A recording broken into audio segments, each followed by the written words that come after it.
per month, with the understanding that the teacher was to board round, that is, spend a day with each family. This was not bad for the teacher, for each family tried to provide the very best on the day the teacher was to be its guest.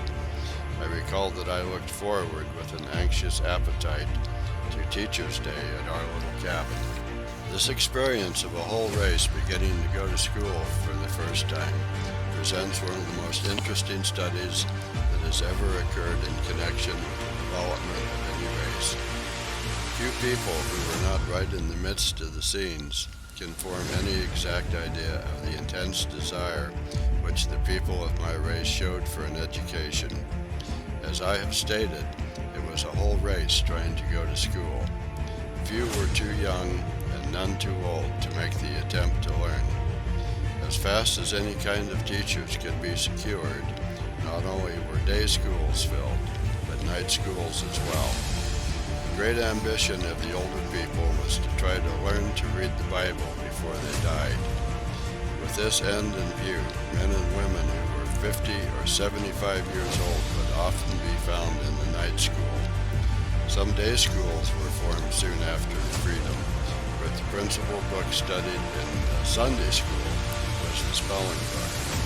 Day school, night school, Sunday school were always crowded, and often many had to be turned away for want of room.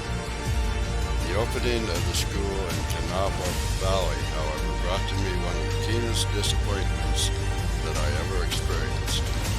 I had been working in the salt furnace for several months. My stepfather had discovered that I had a financial value, and so, when the school opened, he decided that he could not spare me from my work.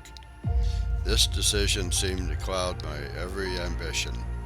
The disappointment was made all the more severe by reason of the fact that my place of work was where I could see the happy children passing to and from school mornings and afternoons. Despite this disappointment, however, I determined that I would learn something anyway. I applied myself with greater eagerness than ever to the mastering of what was in the blue back of the spelling.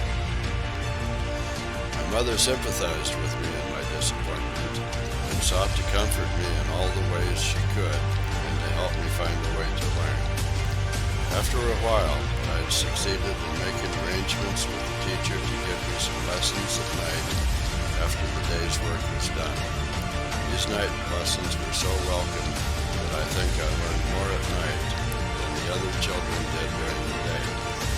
My own experiences in the night school gave me faith in the night school idea, which in after years I had to do both at Hampton and Tuskegee.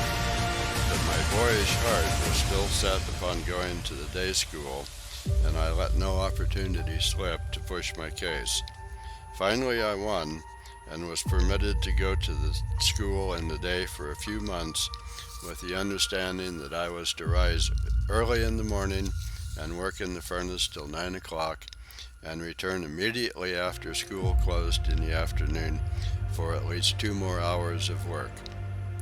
The schoolhouse was some distance from the furnace, and as I had to work till 9 o'clock and the school opened at 9, I found myself in a difficulty. School would always be begun before I reached it, and sometimes my class had recited. To get around this difficulty, I yielded to a temptation for which most people, I suppose, will condemn me. But since it is a fact, I might as well state it. I have great faith in the power and influence of facts. It is seldom that anything is permanently gained by holding back a fact. There was a large clock in the little office in the furnace. This clock, of course, all the 100 or more workmen depended upon to regulate their hours of beginning and ending the day's work. I got the idea that the way for me to reach school on time was to move the clock hands from 8:30 up to the 9 o'clock mark. This I found myself doing morning after morning till the furnace boss discovered that something was wrong and locked the clock in the case.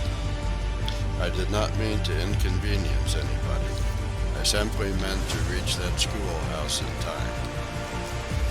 When, however, I found myself at the school for the first time, I also found myself confronted with two other difficulties.